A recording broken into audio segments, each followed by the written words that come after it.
Muutama syy, miksi online-bisnestä kannattaa harkita.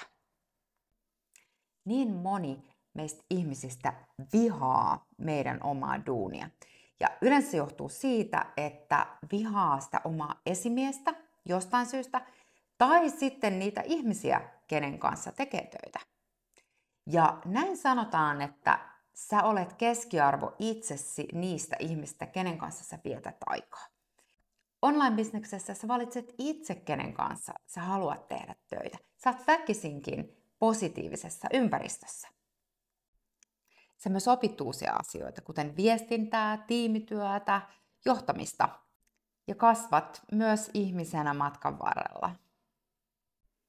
Online-business tuo myös taloudellista turvaa, mikä on erittäin tärkeää tässä maailmalla vallitsevassa taloudellisessa tilanteessa.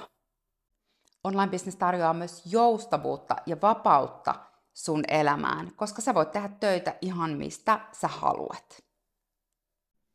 Ja jos sua kiinnostaa kuulla lisää, niin laita mulle viesti info